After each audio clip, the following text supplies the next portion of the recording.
Learn a track the right way, right here, right now. Greetings Rommies and welcome to romrom.net, the channel sharing the joy of sim racing. Welcome to the channel, thanks for stopping by. My name is Serda and I will be your host for this video. How do you at romrom learn the track so fast? This is a question we hear very often in different forms, and while it's not difficult, it may be daunting if you go about it for the first time or the wrong way. Now, we're not saying ours is the only right way, but that's how we go about learning a new track. Hopefully, it will be helpful also to you.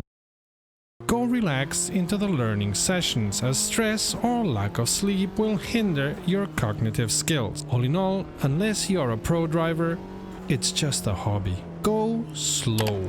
Either take the car you're going to be racing on and drive it slower, or take a slower car, something like a Mini or an MX-5. Both stable little beasts, but of course not as fast as an F1. The best choice is a car you know well, so you don't have to bother at any point finding out if an effect you just noticed came from the car or from the track. Driving slow will also allow you to watch around on the track, especially if you're using VR. You will get a feel for the track and its surroundings that may help you later. First, memorize the track up to the point where you can draw it or at least explain it with eyes closed. Note elevation changes and camber of the track if there is some.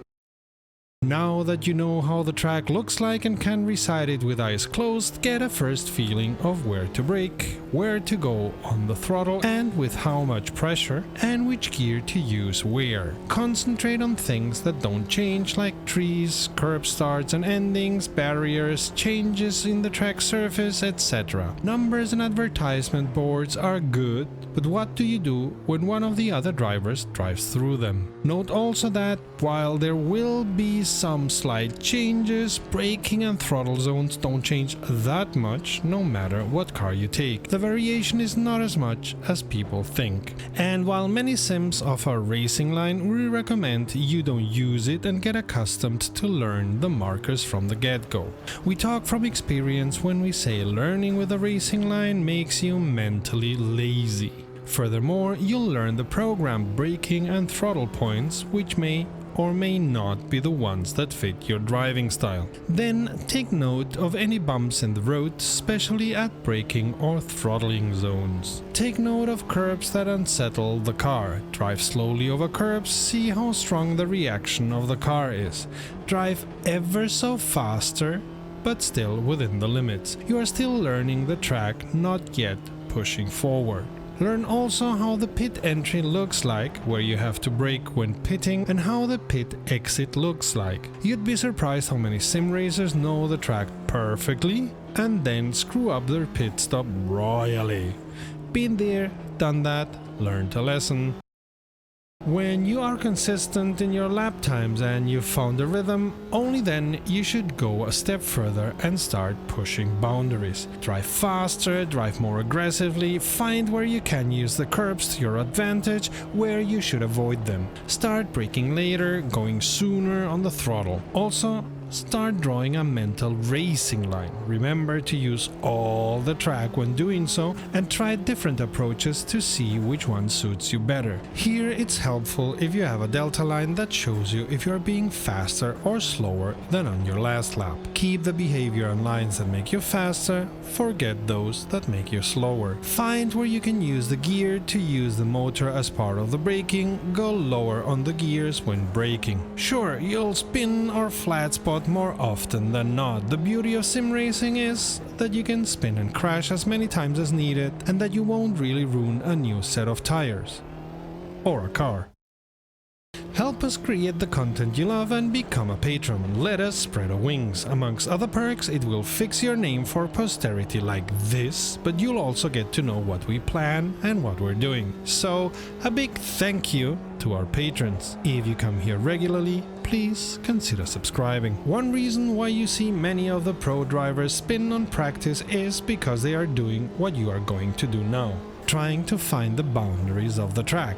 Now is the time to drive faster than you think you can, faster than you think the car can take it, and faster than you think the track can get. Go harder over curbs, try different gears, get sweaty. It's time for you to spin, to lose control of the car. It's time to step over the boundaries you think there are. Often enough, you can really go a step faster, be a tad more aggressive, punish the car harder than you thought you could. You may win only tenths of a second, or you can even get seconds better. You'll only know if and when you really push the boundaries. Also, even if you go off track, remember if you just went off track or if you lost control. Sometimes in a race you'll be ever so slightly be pushed off track. If you know where you can survive it and continue racing, and where it would hinder you or even end your race, you will be able to adapt your behavior by either keeping on the throttle or backing off. Speaking of pro drivers, it can be helpful to see a pro driver's cockpit view racing that car on that track. With any luck, you'll find a video here on YouTube. Check where they brake, where they go on the throttle and how strongly, where they trail brake and which gears they are using. Careful with gearing though, you don't know if their engineers have set up a non-standard gearing. Don't rely on that too much. Of course, watching other drivers on the same sim, on the same track and car helps too. Another good help is using ghost drivers. Nothing spooky here. Some sims like Race Room allow you to see how other drivers have driven the track, and while they normally don't show speed or gear, at least you can see their racing line. Personally, I always choose somebody who is half a second to a second better, as if I take the line of an alien, I'll be frustrated quite fast because of he or she goes into the sunset being much better than me. And often enough you can use your own best time for ghosting. And the beauty of sim racing is we have replays from every angle. We can check and analyze what went wrong, where and how. We can save them as video and share them around to get help. For example, in our Discord. Using replays helps you get a third-person view on the situation. You can also slow down the action, and in a race replay, check the situation of the other drivers. Replays are a great way to learn where you went wrong and to analyze your racing line to see where you can get better. Your best trainer, even if it's only to learn what to avoid, is you. Make rounds with a full tank, make them with a light tank, notice the difference as the car becomes lighter. And in the end, when all is said and done, leave some space for flexibility. Modern sims also emulate rubber buildup, differences in track temperature, etc., which means the track you find yourself in a race won't be the same track you've used while practicing and learning. Now that you've learned the track thoroughly, there's still one thing left to do. Practice by racing against the AI. The track will feel different and you won't be able to drive on it the way you do in practice. A race is a different thing than hot lapping, it's messier.